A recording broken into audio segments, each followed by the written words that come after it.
The goal of tonight's masterclass, and really the goal in our healing journey in general, is to rebuild trust within ourselves, trust in the relationships around us, and to be able to enjoy life again. And in order to do that, we do need to reconnect with our bodies and we need to feel safe. Now, the problem that we often have in trusting others in a relationship is that we put that outside of ourselves. We often put that in the other person, when in fact it's really about trusting ourselves. And the problem is that sometimes this requires intimacy. It's not that we don't want intimacy, it's that sometimes we don't really understand what intimacy really is, so it can become really scary. So the truth is, pleasure is personal, and you can't experience pleasure with someone else unless you can experience it with yourself. And the same is true for safety, and the same is true for trust. So that's why, in order to reconnect and build stronger relationships and build trust in our relationships and experience pleasure and joy in our relationships and safety, we need to connect with ourselves and find that safety and trust and joy in ourselves first so that we can bring that forward into the relationship, into all of our relationships. So with us here today, and I'm very excited for this, is Gwyn Isaacs. She is a certified sex coach, and she's also the host of a podcast called What Excites Us. So she is the perfect person, and we're a day before Valentine's Day, so she's the perfect person to help us dive into this in a really safe space. So, Gwyn, thank you so much for being here. I'm really just so delighted, Ursi. I am so honored to be a part of this project because I think the work that you're doing with Survivor School is so needed. And the fact that I'm a part of it is just, I don't know, like, yay, yay. It is a very big undertaking. It's this huge project. It's been super fun and exciting. And I know that sounds weird because healing trauma and having fun don't sound like they belong in the same sentence, but I promise you they do, especially the way we do it around here. We are always making sure that this is a fun um, and just like it's just a fun process about learning about ourselves and growing. So Quinn, first, let's kind of dive into this because I know there's a lot of questions. We got a lot of questions ahead of time, and I think there's a lot of confusion about the difference between sex, which there's a lot of stigma around and there's a lot of shame around, physical pleasure, intimacy. Can you help us get some clarity Yes, on these topics? I would be happy to. I would stop me when I get to be too much. Um, because this particular thing drives me a little bit nuts. Um, and it's getting worse as our culture is getting more conservative, or people like me who I'm a certified sex coach. I've been trained specifically how to help people have more satisfying sex. But I can't use that language because the ways in which I would promote that will immediately shut me down just for using the word sex. So so it's really, really tricky. But you can have sex with intimacy and you can have sex without intimacy. You can have intimacy that isn't pleasant. You can have intimacy with sex. You can have pleasure that isn't intimate or sexy. There's just any number of ways that those things can go together and not, because they are three very separate things. Um, when we talk about sex, and even this can get me a little bit, is most people think of sex as penis and vagina, and I know that's a lot for at first, but that's sex is so much more than that. Intimacy is, going to a movie with your best friend can be an intimate experience. It doesn't have to be sexually motivated at all. And again, pleasure can be any number of different things that have nothing to do with either of those. So, yes, the way that it gets confabulated is frustrating from where I sit for sure. Um, and it's important to have good times in all of those buckets. Absolutely. Absolutely. And safety, right? Whether it is in an intimate setting or Right. a sexual setting or going to the movie with your friends, safety is absolutely paramount. We know that from, especially from Yeah. a trauma healing perspective. And we can also reiterate that we have the same issue in even, social media and marketing and publicly communicating about, a good portion of the people that we work with have experienced sexual violence. And for some reason, we can't talk about that publicly. And it's not because it's triggering to the victims. It's most often because it's triggering to the perpetrators. It's an uncomfortable subject for people. So a huge part of Survivor School is to erase stigmas. We spend a lot of time just breaking through stigmas and taking the shame away from things like topics about sex and intimacy and pleasure and even just being human, right? So, and that is another thing actually that I really want to kind of break the ice and maybe ease some minds here, or maybe ruffle some feathers, right? Maybe this is about ruffling feathers today. So we do need to talk about shame. Um, and like I said, from a survivor's point of view, there we often carry a lot of shame on our shoulders because it's an uncomfortable subject for people to hear about. And therefore, when we're the victim, oftentimes we are shamed for something that's happened to us that we didn't want to participate in. And I think in general, there is a lot of shame put on people for sex and sexuality and pleasure and intimacy. And I really want your take on this, but before I open that, because I know that's a door that is going to crack wide open. I know you've got a lot to say on this, and I love it. I want to just quickly define the difference between shame and guilt, because I think sometimes people get this a little bit confused in themselves, and it's hard to identify. When we feel guilty for something, it's because we didn't live up to our own standards. But when we feel shame for something, it's because we aren't living up to someone else's standards. Sometimes we want to live up to someone's standards. Maybe they're a role model, or we really respect and value what they have to say. So we want to live up to their standards. And sometimes the shame that we feel is other people putting their standards on to us. And sometimes those standards are way lower than our own. So I really want that distinction that when we feel shame, that has more to do with somebody else than it does you. So, Gwyn, I'm gonna open that door and I'm gonna let you unleash this because I know you have a lot to say about this and I love it. Well, first of all, I really love that definition. I don't think I've heard it um, said that way. I really like that a lot. The way that I've taught, heard, used the two as a distinction is guilt is I've done something bad, shame is I am bad. Mm. And none of us are bad. That's just wrong. There, that doesn't exist. I mean, even the most horrible person, there's some little kernel of goodness in there somewhere. They've just been hurt a lot. And I'm not going to go down that path because oh boy, not today. Um, yeah, but more than that,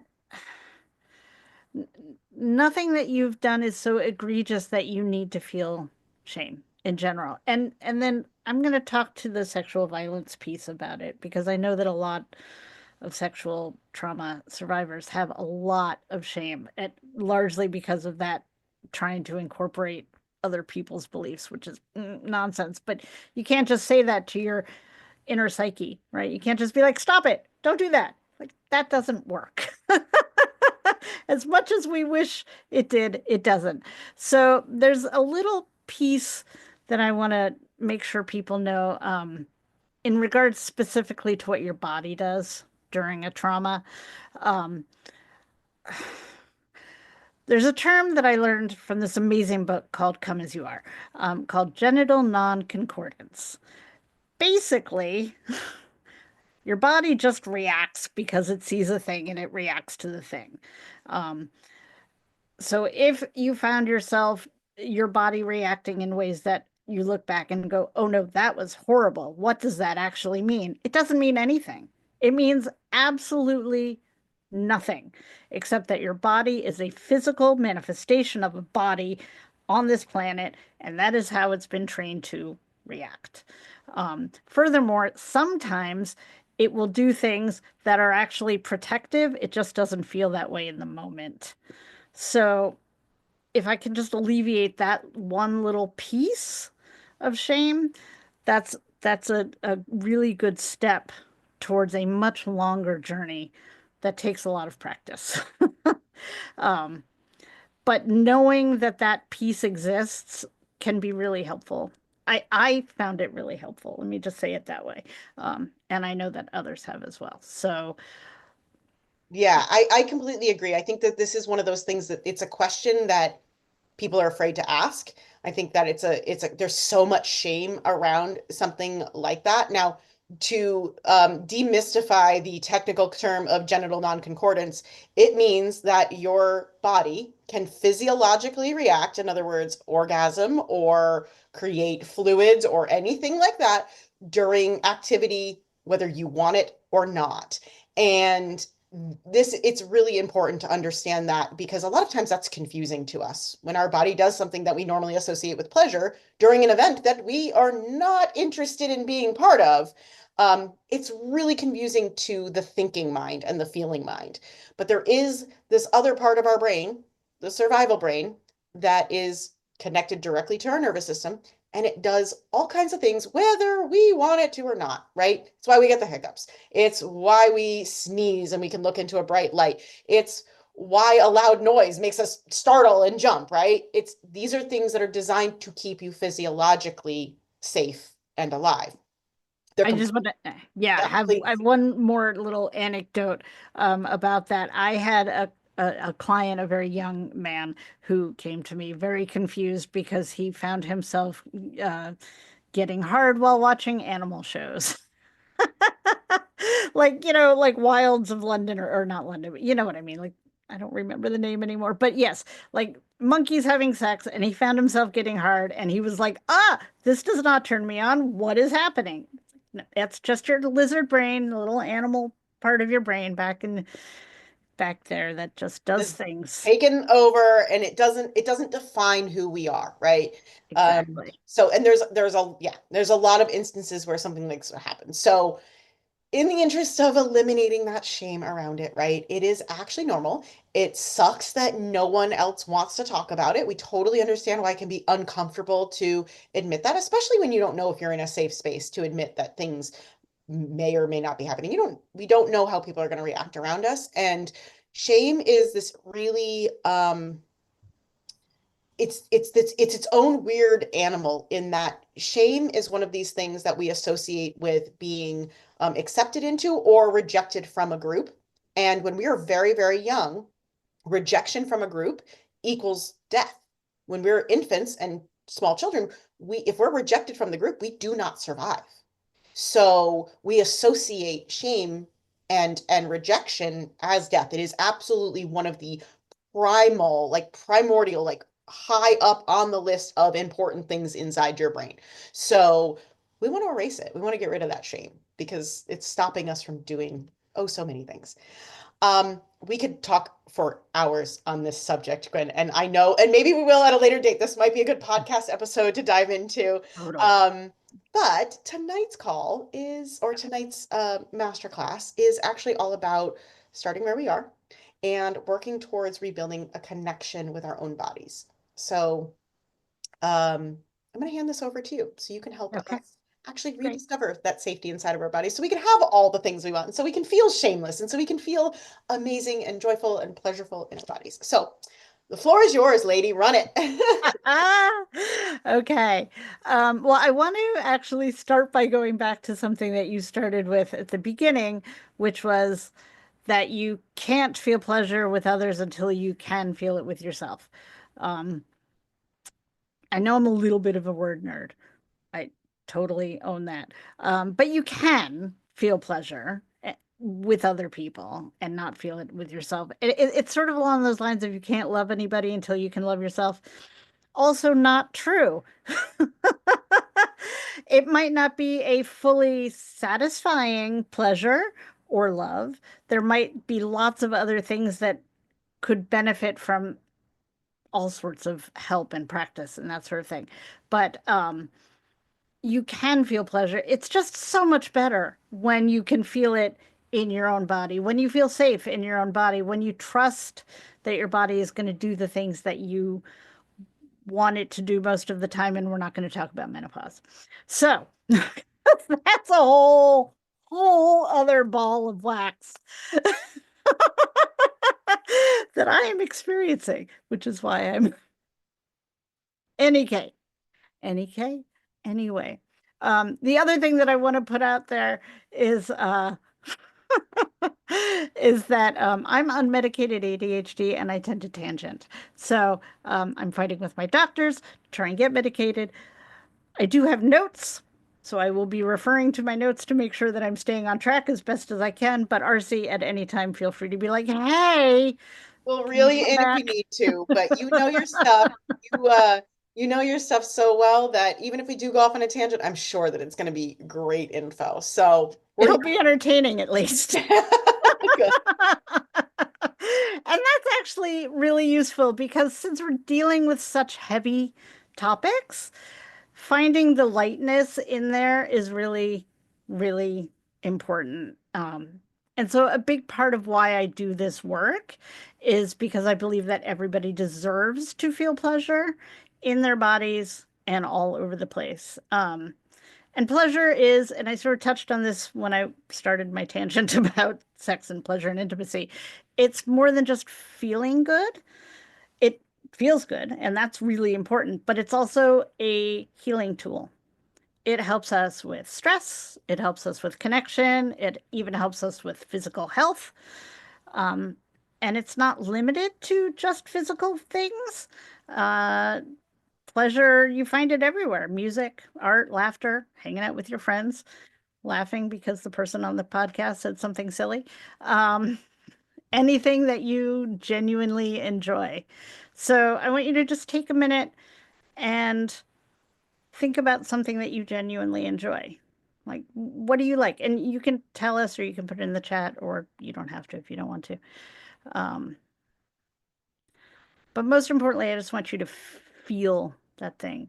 Pickles. I love that. Epsom salt baths. Yeah, for sure. For sure. Yeah. Yeah, just that, like, that feeling.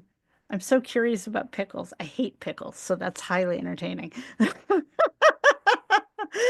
Oh, that's fine.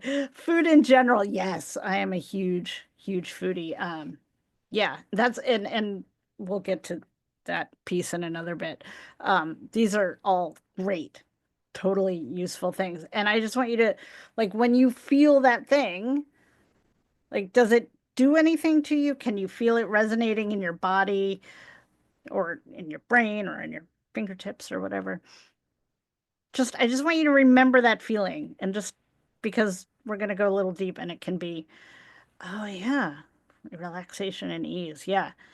It's good to know what that feels like as sort of a stick a pin in it kind of thing. Um, oh yeah. RC says the involuntary happy dance when she eats good food. Yes. Yeah. It reminds me of Wallace and Gromit. I love cheese. So, um, why pleasure matters. Science has proven that touch is absolutely vital to our well-being, right? You can think of the babies in the orphanages that get failure to thrive, right? Get failure to thrive because they aren't cuddled. They don't grow. Our brains need the sensation of another person on occasion, doesn't have to be all the time. I recently heard a statistic that 7 hugs a day is what everybody should be getting. Like, that's great. I don't think I followed that particular statistic to see how they figured that out, but I think it's fun. Fantastic. Physical pleasure stimulates oxytocin, it lowers our cortisol levels, it reduces blood pressure, it improves our mood, our sleep, and even our immune functions. So, like, it's better to not get sick. Um, but if you're struggling with accessing pleasure, whether it's due to trauma or shame or just disconnection from our bodies, um, you're not alone, first of all, and you're not broken. These things can be, I don't want to say fixed because that indicates broken, but it can grow over time. You can relearn how to access that pleasure and relearn how to like actually fully relax and how to trust and how to feel good in your body again. Um, because it's not just about trusting all the other people around, although, driving. It's really about trusting yourself. Like, how do we feel good in our bodies so that we can fully enjoy that pleasure, fully engage, fully be satisfied with the things that we're engaging in? Because why do it if it's not deeply satisfying, right? So for years, decades, probably, I minimized my own traumas and my trauma responses. For me, it looked like dissociation, sometimes deep dissociation, where it felt like there was a tunnel between me and the rest of the world. Sometimes it was just going through the motions. Um, and that was not just about sexuality, that was about all sorts of things. I would just sort of check out. Um, and, I would be there, but I wasn't really there. I wasn't really present. And I didn't know that that wasn't how you were supposed to be. I had no real concept that it was different. I just sort of thought, this is what it is. This is what life is. This is how we go. Um, it wasn't until I started studying coaching, uh, and the program that I went to was pretty intensive. And then a little later after that, I read The Body Keeps the Score. And that's how I understood how deeply the trauma was affecting me and probably all these other people around me. Um, yeah, for sure. Sometimes full presence is not possible. Sometimes it's helpful to not be fully engaged because of the things that are around us. Um, but sometimes it is nice to be fully engaged, and you want to be able to have the option when, you know, you want to have the option. We'll just leave it that way. Um, so I'm assuming that not everybody knows The Body Keeps the Score. The author has been shown to be a bit problematic. Some of the text has been shown to be a bit problematic, but guess what? We're human, and humans human, right? Like that's part of what we're doing here is figuring it all out. Excuse me.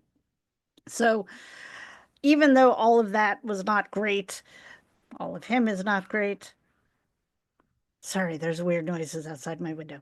I live in Brooklyn and sometimes that happens, but that was a very unusual sound.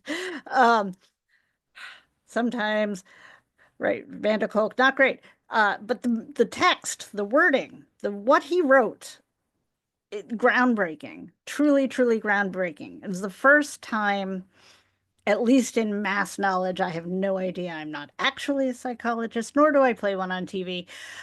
So I don't read the journals, but it's the first time that the mass public got this concept of, oh, wait a minute, we're holding trauma in us, right? So something, the basic idea is that when a trauma happens, we file it away somewhere in our body, and there it lives.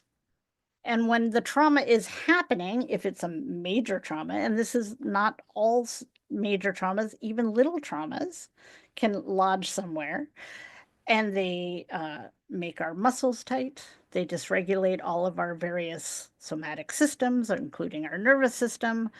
Um, our brain functions get wired weird and change. Um, it screws up our cortisol levels. It screws up our immunity systems. It basically wreaks havoc.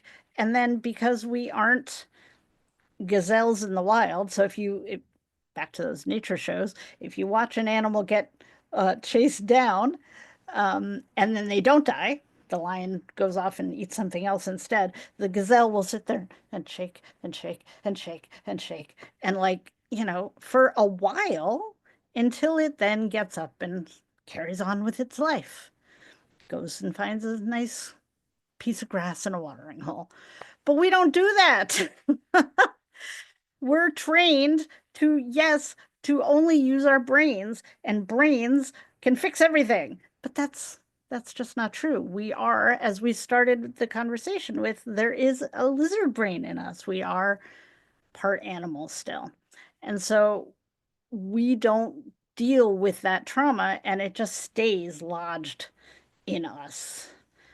Um, and creates havoc for a really long time. I believe, and I think science is starting to come around, that this is where fibromyalgia comes from.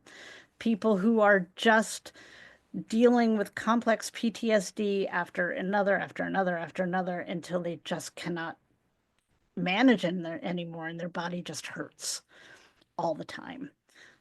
Chronic fatigue syndrome, all all sorts of things. Let me take a breath for a second. Okay.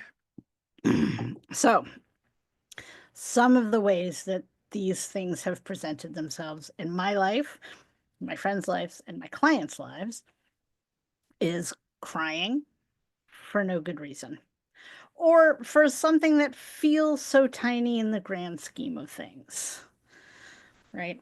Um, Recoiling from people touching you unexpectedly, like at the office, like, whoa, like actual, don't want to be touched. Startle responses can be a reaction from a trauma that is never dealt with. Um, and then, more along my lines, avoiding intimacy or treating sex as an obligation, or the other side of that, which is being super slutty, and just using sex because you don't want to actually feel things, right? Numbing through drugs or food or alcohol or shopping, hi, or sports, um, or shutting down any sort of pleasurable thing, whether it's a physical pleasure or just even allowing yourself to relish extra long in the bath. These are all ways that unresolved trauma presents in our bodies. So, lots of trauma survivors struggle with intimacy, and not just with others, but also with themselves. And I run into this a lot.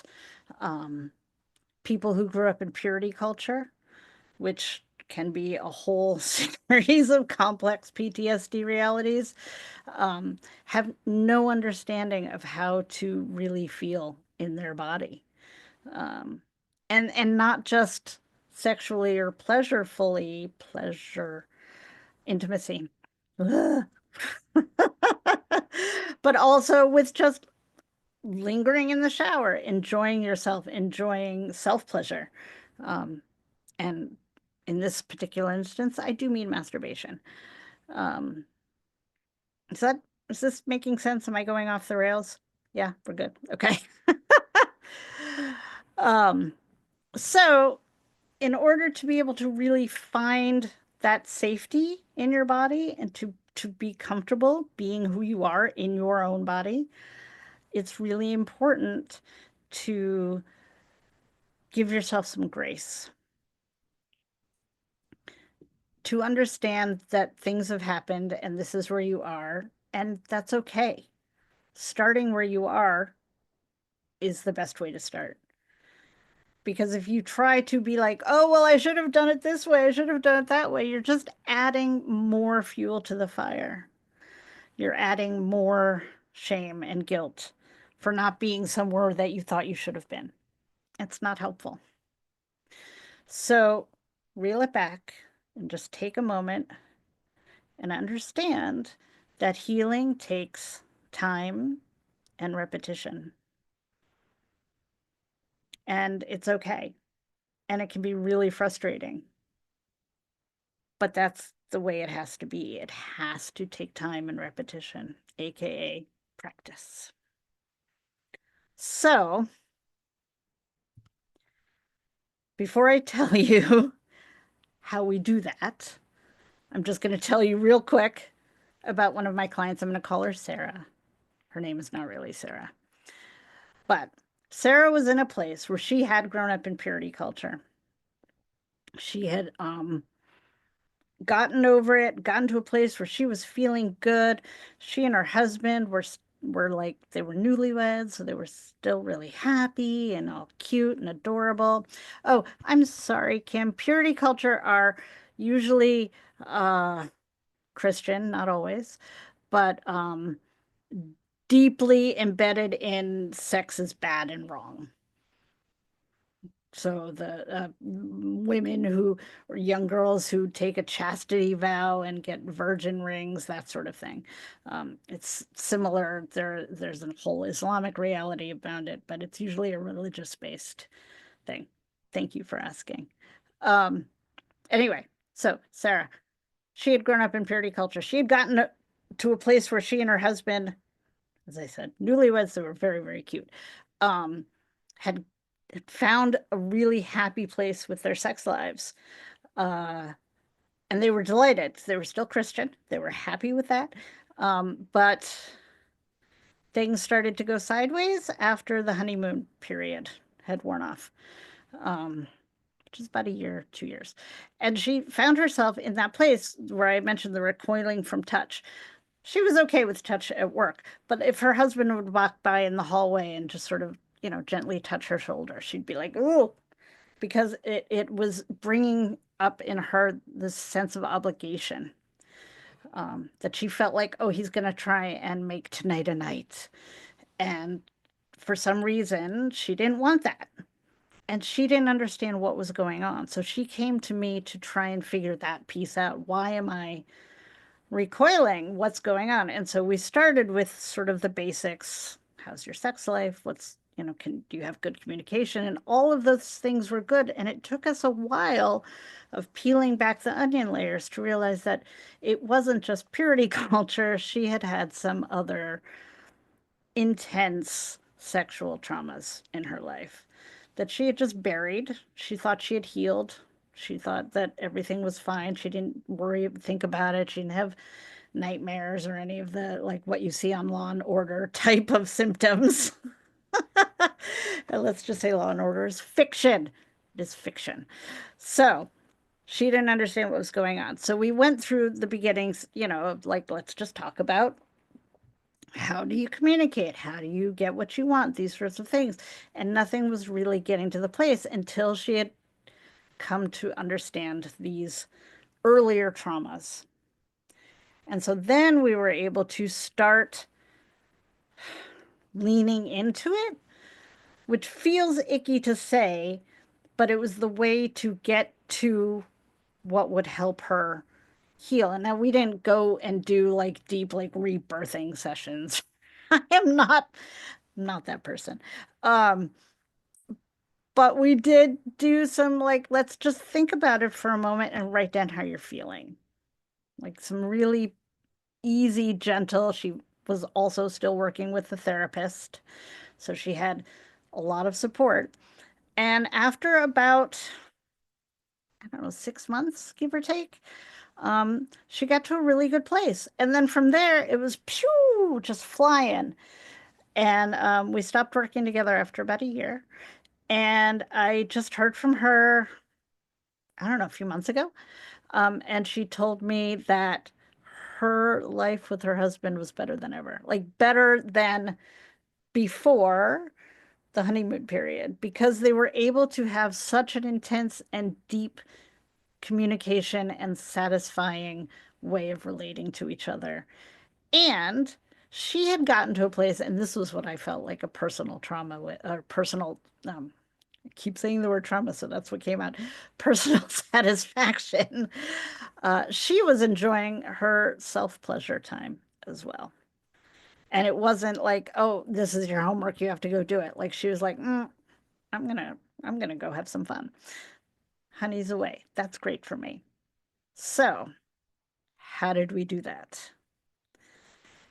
It was, it's a, now RC really wanted it to be a 3 step. It's not 3 steps. I'm sorry, RC. I could not, I just can't make it 3 steps. But it is a very simple roadmap. It's not easy. but it's simple. And here's how you do it. Let me make sure I'm going to get to the notes place. Okay. So the first thing you do is you set up some guardrails. I was originally thinking of it as a bowling metaphor, so I kept wanting to say bumpers, but that's not right. Guardrails. Um, and you only have to do this once. And this is because a lot of times, sometimes, I don't know, occasionally, I don't know, whichever one of those works for you, you discover a boundary by tripping over it. And then you go, oh, ow, that hurts. Why did I do that? But I'm going to speak from the I place for thee. When I'm in that state, I can't think about how to fix it. So I have a file that lives on my phone and my computer, and I really should put up a post-it note that says, when you're feeling bad, because I am talking to me, open this. And inside that file, I swear to God, is a bunch of links to Neil Patrick Harris musical numbers and some David Tennant goofy things because these are things that I know will always raise me a tiny bit. So if I'm absolutely like ugly crying, it'll take me to where I'm just, quietly sobbing. Or if I'm quietly sobbing, it'll take me to I'm not crying anymore. It's enough to move me forward a little bit so I'm not stuck in that rut. So that's the first step. And I recommend this to all my clients for everything all the time and to friends sometimes too. Create something that is painfully obvious for you to go and do when you trip over a boundary or when you're feeling bad. Oh, yeah, Patrick Harris is pretty fun. um, and boy, can that man sing. Uh, So, okay, that's it. Now, once we have that in place, then you can scroll up your notes. No, then then you start doing the actual practice. Um, this first one is optional. I highly recommend it. And when I'm working with people, I have them do it. You just sort of take an assessment. You just start by figuring out, just take 10 seconds if even that, and be like, where am I now? What am I feeling right now? You can use a number system, you can use a letter system, you can just give it a name. Doesn't really matter. Whatever works for you, this is highly personal. Once you do that, you pick the thing that is going to be your exercise. There's a variety of exercises, and they range from something pleasant like a bath, which is on my list of exercises, to journaling, to using a journal prompt, to maybe doing some nervous system regulation exercises.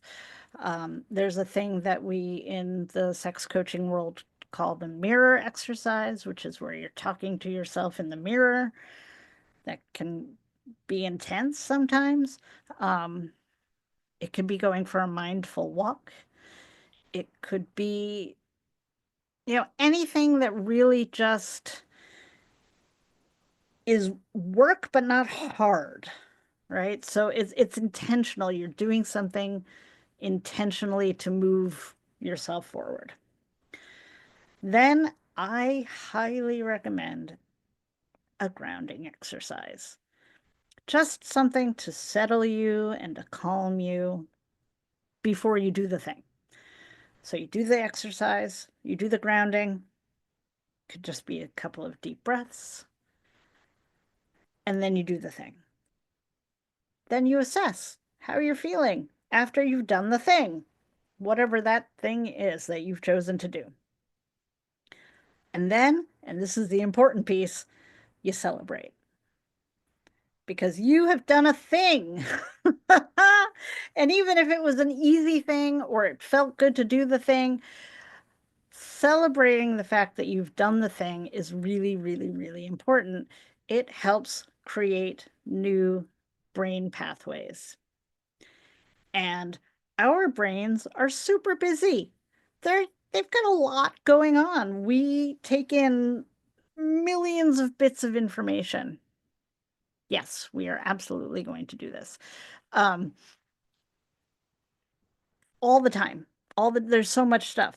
And so because of all of the things that our brains are doing, they get, I don't want to say lazy because it's not lazy, but they rely on habit, right?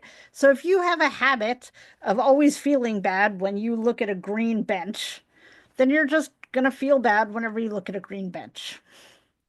But if you start building the habit of celebrating yourself for doing something that is work, even if it is pleasurable work or when it's hard work, then you're more motivated to continue doing that work. And you're building the habit of feeling good about it. And celebrating can be as simple as going, I did a thing, which I literally did on Facebook after I recorded my first Instagram Live today about 4 hours ago. So I'd like to invite us to take a breath, just as my friend and mentor and colleague Reed Mahalka goes, take a deep breath.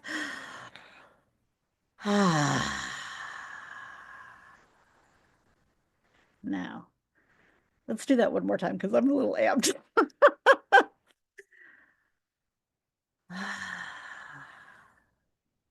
I would like to run us through this process.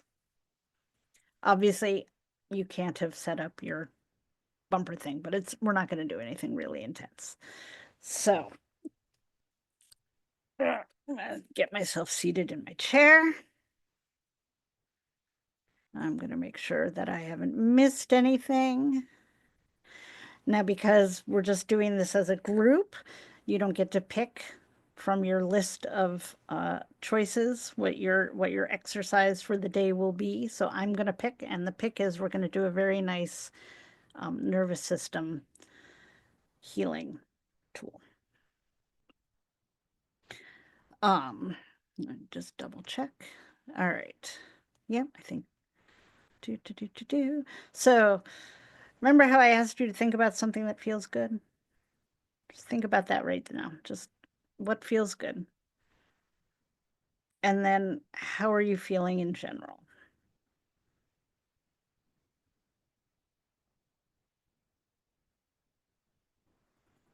I'm feeling a little amped, but it's okay.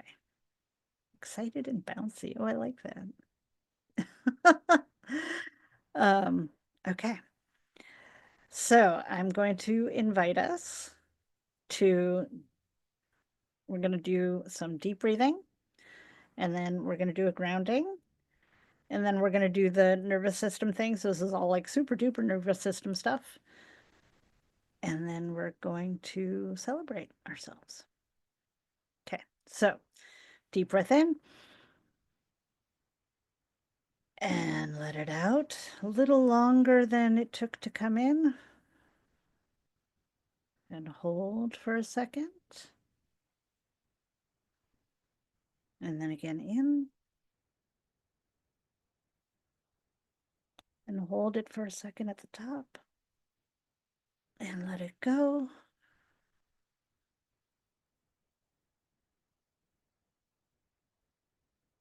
And hold. And one more in. And hold. And release. Just a little longer. And then just get back to whatever your regular breath pattern feels. I like to do this thing where I imagine, and I want you to try and do it too if you have an imagining brain.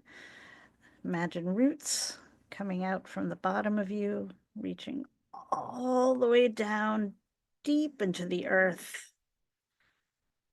And these roots are luscious and thick and can hold you. And they tap into that earth energy, that mama earth energy, and send up all of this warmth and loving kindness up through those roots into your body, up through the base of you, into your body at large, up through your shoulders and your neck and your face, up through the top of your head and out of the crown of your head until it meets with the universal warmth, which then comes back down into you. And so you're just connected up and down by the universe supporting you and the earth around you. And just feel how that feels for a moment, the warmth and the love and the kindness and the support. And then we're going to move into the nervous system thing. This is called havening hands. And I just want you to take your hands and rub them together, like super slowly, really intentionally, and feel how your fingertips feel on your palm and on your wrist, and how your wrist feels with your fingertips. And is it cold? Are they warm? Maybe sometimes the thumb feels a little different than the rest of the hands. And just really lean into that for another, I don't know, 10, 15 seconds.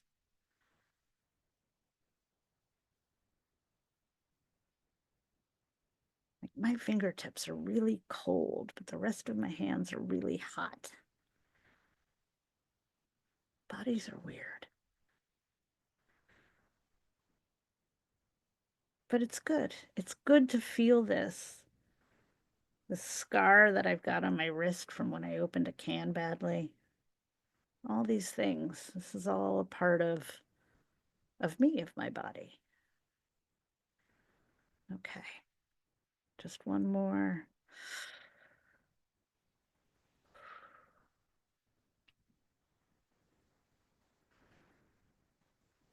And that's it.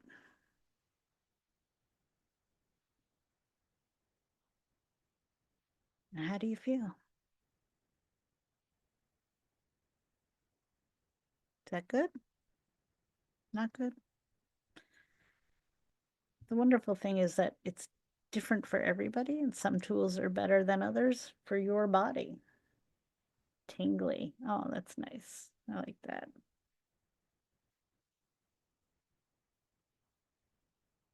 So if we were working together, oh, that's great. Relaxed and sleepy. I hope it's a good sleepy. Um, I would now tell you to just sort of make a note or journal how that tool worked for you.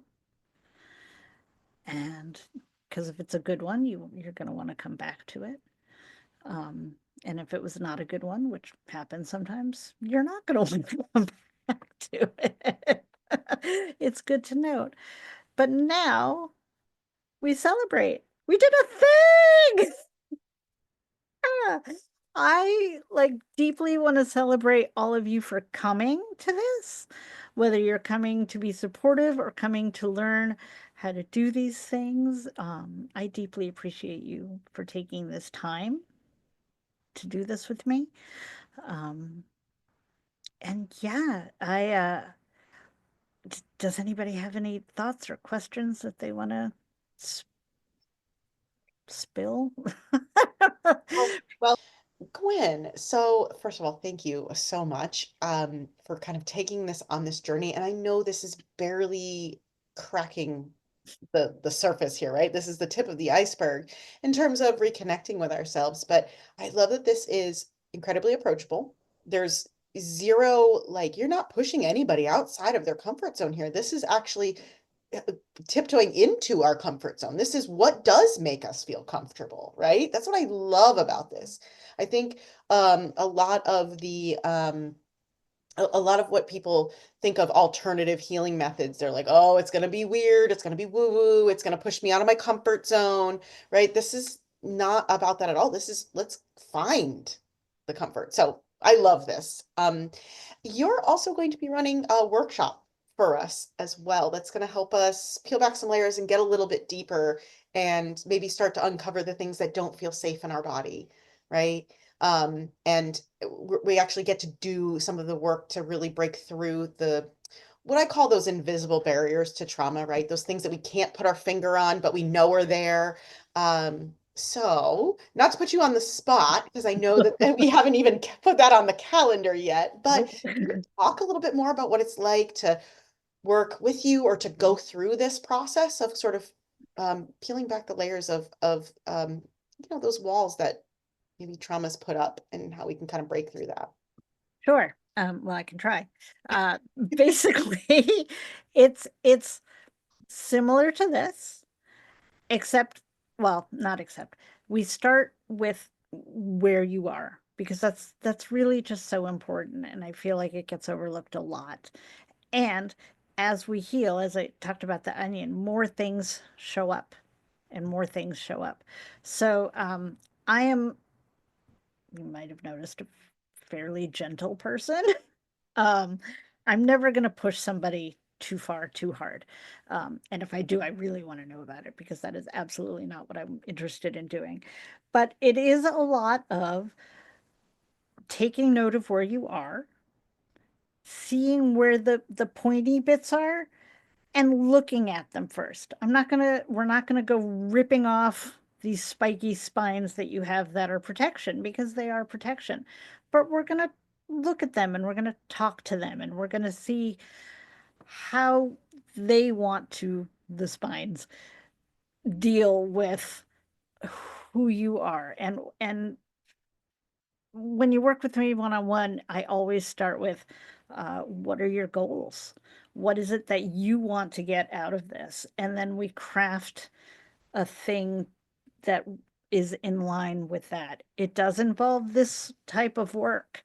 Um, I do like to incorporate some breath work, and I'm not a breath work expert by any stretch, but just deep breathing can be so helpful. Um, You also do some meditation work too. I think you had mentioned as well I that you even do. have a resource for people to Yeah. help them. And I know meditation, um, I use hypnosis a lot in meditation, and they kind of go hand in hand, and it can be difficult, I think, initially for people, especially with trauma, to quiet their minds. And we tend to be afraid of meditation because we're afraid of all the things that are gonna Mhm. come rushing in. But can you speak a little bit more to this and how this helps us kind of go inside in a safe way? Yes. So the thing that is really important that I think most people, the piece that, I don't want to do meditation because I can't quiet my brain and it's just going to be another thing that I'm wrong at. Yeah. There's no wrong way to meditate. You don't get it wrong. There is no wrong here. It is just where you are. And with more practice, you may get better at that particular skill, or you may not. You might have a brain like mine where there are constantly three or four streams running at all times, and at least two of them are songs. So, um, so I use a lot of guided meditations. I do occasionally do just music, but the the thing is that you never, hmm, let me rephrase that. No matter how you're doing it right.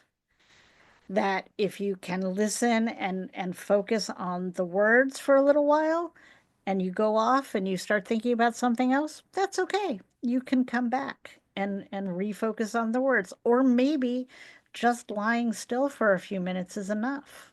It doesn't have to be this way or that way. There's no wrong involved. It's very much a practice as It, well. I want to kind of reiterate that. And that what that means is like there is no end all be all. You've done it. Oh, I got it yes, right this time. It's a right. practice. It's just that's the intention of it is that you do it on repeat, not that you do it once and magically everything's all better. So, You're all fixed. That's it. We're good. yep. We're good to go. Oh, one meditation, There, boom, you're done. yep, Yeah. yeah. No, I It, won. I've won. There it is. Life is over. I've won. That no, it just keeps going, and we get better at the things that we set our brain on doing. Um, Yeah, totally, Kim. It's so Do you boring. do you have a link to that? Because I know you had said that you have a meditation that you can share with us that can help us Yes. kind of either go through this process or kind of maybe go to the next step and kind of get into. So do you have So that? the meditation that I've created is just a super simple body scan. It's 9 minutes long. It is not at all sexually minded. It is really just starting at the bottom of your feet and moving up through your body. And it's about connecting to your body, um, which is super important. I am crafting a whole program based on chakras, and that there will be another meditation about that, but that's not here yet, and we don't need to talk about that. Um, Maybe we do. Maybe that's something you can introduce in the workshop that you run for everyone. Maybe we can get a little teaser then. I'm excited. I'm gonna push you for it. okay, You said it. You already promised it. okay. You all heard it. She's gonna do it. That's it. It's done. I have to do It's that. done. Yeah. No, Um, that's fine. It's actually delightful because do you sometimes have, I need a little yeah, no, it's awesome. push. Do you have the link to, do you have the Yep, link to that meditation? Can you drop it in the chat so everybody can get that? And then we'll sure. also It's make sure that's in the yep, replay description as well for anyone. yep. earthlydesire.com/free. Okay, I'm gonna type that in here. Now, when I made my website, I didn't think about how difficult it was going to be for people to go, Earthly Desires doesn't exist. No, it doesn't. It's one desire, Just one. earthlydesire.com/free.